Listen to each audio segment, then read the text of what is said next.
En Radio Ágape presentamos Cristo en las Escrituras, junto al pastor Rubén Chacón.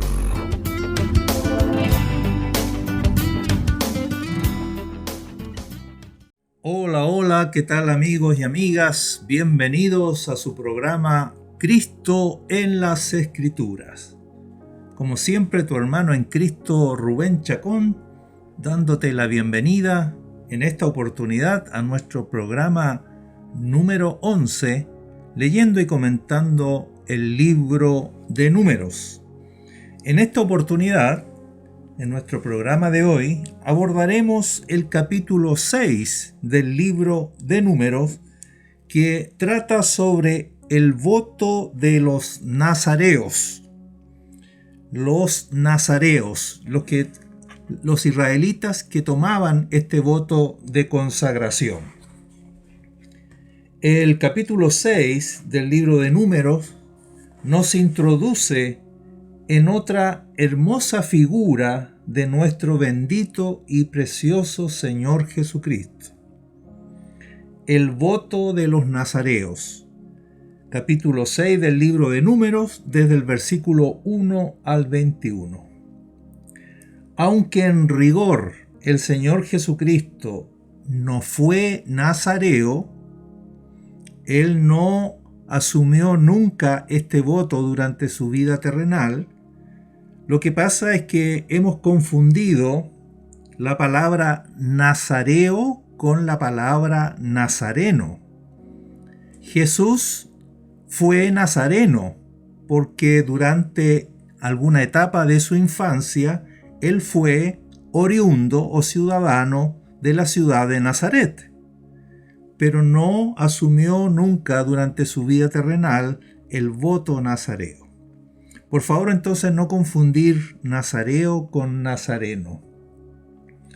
Así que repito, aunque en rigor el Señor Jesucristo no fue nazareo, no obstante, espiritualmente, no literalmente, espiritualmente, Él cumplió perfectamente dicha consagración a Dios.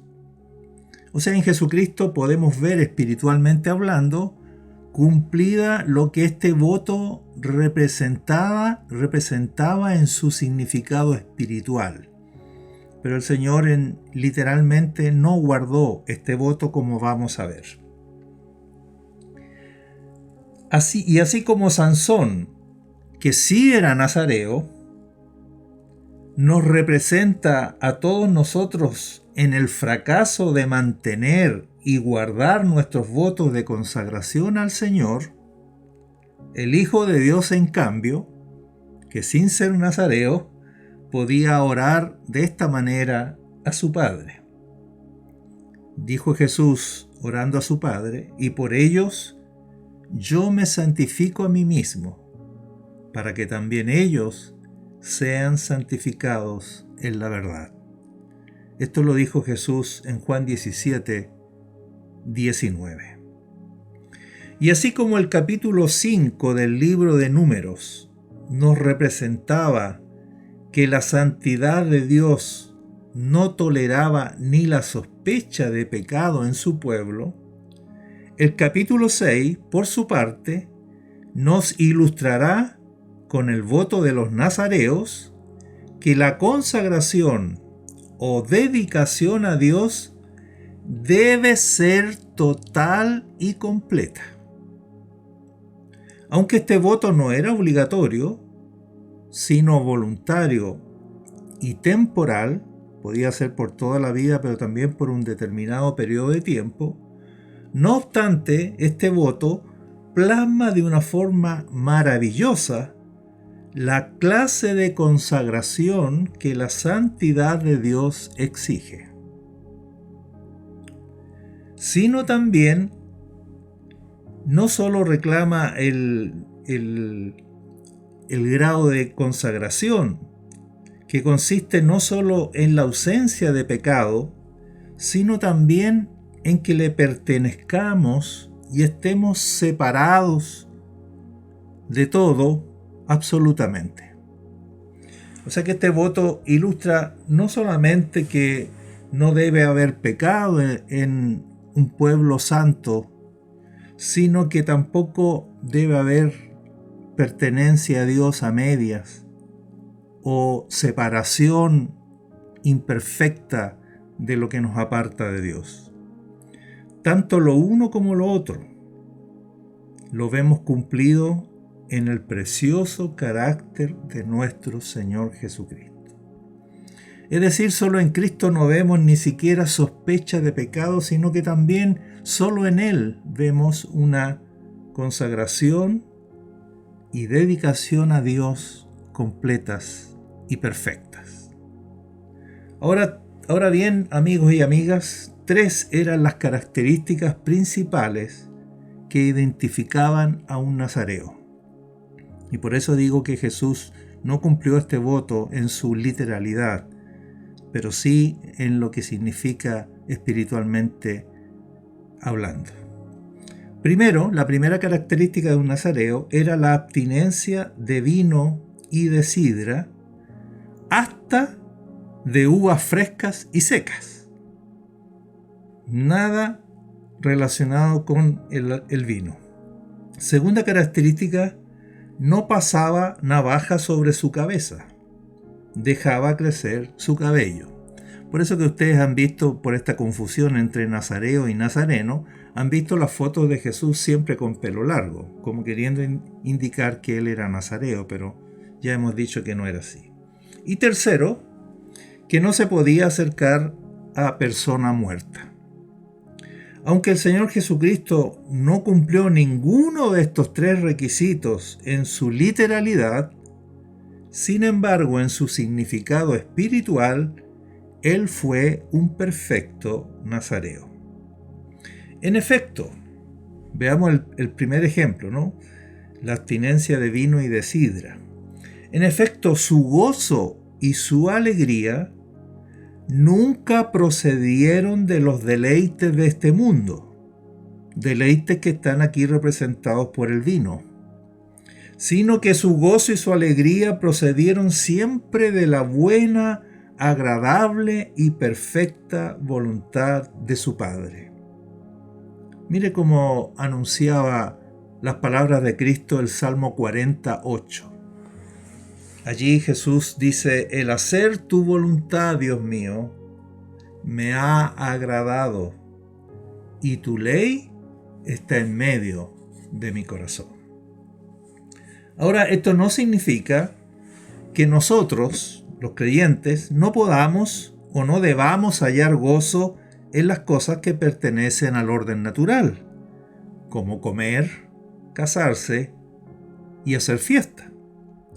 Pero lo que sí significa es que mientras el Señor mismo no sea nuestro gozo, todo otro gozo será solo apariencia.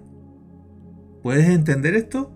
Repito, mientras el Señor mismo no sea tu gozo, todo otro gozo será solo apariencia. Solamente cuando el Señor es nuestro gozo y alegría, podemos disfrutar verdaderamente de las cosas que están en el mundo. Ahora bien, con respecto al cabello, ¿qué podemos decir para ver que Cristo cumplió su significado espiritual? Pablo, apelando al orden natural, pregunta en 1 Corintios 11:14. ¿La naturaleza misma no os enseña que al varón le es deshonroso dejarse crecer el cabello? Mira qué extraño es lo que dice Pablo, ¿no? Dice que es al varón deshonroso dejarse crecer el cabello. Si es así, ¿por qué al nazareo se le ordenaba dejarse crecer el cabello? ¿Por qué se le exigía como parte de su consagración a Dios que hiciese algo que le traería deshonra? La respuesta es la siguiente: porque así, con el pelo largo, demostraría su menosprecio por la honra venida de este mundo. O sea, si este mundo honra al varón que no usa el cabello largo, bueno, el nazareo usaba el cabello largo para decir que a él no le interesaba la honra de este mundo. El hombre ama más la gloria proveniente de los hombres que de Dios. Así lo dice Juan capítulo 12, versículo 43. Sin embargo, nuestro bendito Jesús jamás se dejó seducir por la gloria del mundo. Aunque él se cortaba el cabello porque no era nazareo, nunca fue tras la aprobación de este mundo. Aquello que en el orden natural era bien mirado y destacado, nunca estuvo en Jesús por sobre lo que él perseguía. Por otra parte, podemos decir que si bien Jesús regularmente tuvo contacto con los muertos, él tampoco cumplió la tercera característica, sí podemos decir que a pesar de que aun cuando él tuvo contacto con los muertos, nunca tuvo contacto con la muerte. Con los muertos sí, pero no con la muerte. Porque todo en él era vida, y el reino de la muerte no tenía ni una pizca de dominio sobre él. Por ello, solo el Señor Jesucristo podía decir, refiriéndose a su vida, y escuche bien estas palabras de Cristo en Juan 10, 18, a mí nadie me la quita, refiriéndose a su vida, sino que yo de mí mismo la pongo. Es decir, nadie me puede quitar la vida a menos que sea yo mismo quien estoy dispuesto a donarla, que es lo que ocurrió cuando él fue muerto en la cruz del Calvario. De lo anterior se desprende también la poca o nula importancia que tenía delante de Dios la literalidad del voto del nazareo, excepto por el sentido figurativo, que es lo que siempre pasa en el Antiguo Testamento. Lo externo, lo exterior, solo tiene sentido si está la realidad espiritual en el interior. Lo que realmente tiene valor delante de Dios es aquello que vimos en Cristo Jesús, su consagración espiritual, quien paradojalmente no tenía nada de nazareo físicamente hablando. Ahora bien, amigos y amigas, la última parte del capítulo 6, porque el voto nazareo está descrito hasta el versículo 21, pero queda una colita del capítulo 6, desde los versículos 22 al 27, la última parte entonces de este capítulo 6, de los versículos 22 al 27, corona todo lo anteriormente presentado con las instrucciones divinas sobre cómo Aarón y sus hijos debían bendecir a los hijos de Israel. Y esta es la manera en que los sacerdotes, esta es la bendición sacerdotal con la cual tenían que bendecir a los israelitas. Si te fijas, es una triple bendición. Dice así: Jehová te bendiga y te guarde. Allí está el primer elemento. Segundo elemento: Jehová haga resplandecer su rostro sobre ti y tenga de ti misericordia. Y tercer elemento: Jehová alce sobre ti su rostro y ponga en ti paz. Ahora, si ustedes lo piensan bien, de alguna manera esta triple bendición anticipaba la bendición trinitaria que encontramos en el Nuevo Testamento.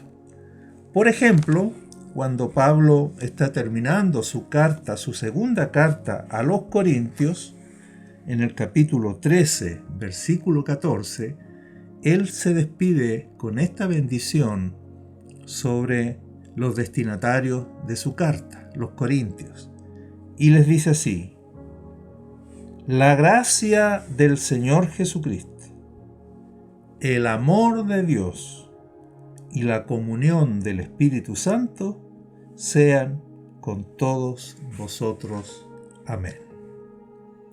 Y con esta misma bendición, no la del Antiguo Testamento, porque nosotros ya estamos bendecidos en Cristo Jesús, ya somos benditos en Cristo Jesús, yo también me despido de ustedes en nuestro programa de hoy, con esta bendición neotestamentaria. La gracia del Señor Jesucristo, el amor de Dios y la comunión del Espíritu Santo sean con todos vosotros. Buen día, benditos somos, nos vemos en una próxima oportunidad. Chao. En Radio Ágape hemos presentado Cristo en las Escrituras, junto al pastor Rubén Chacón.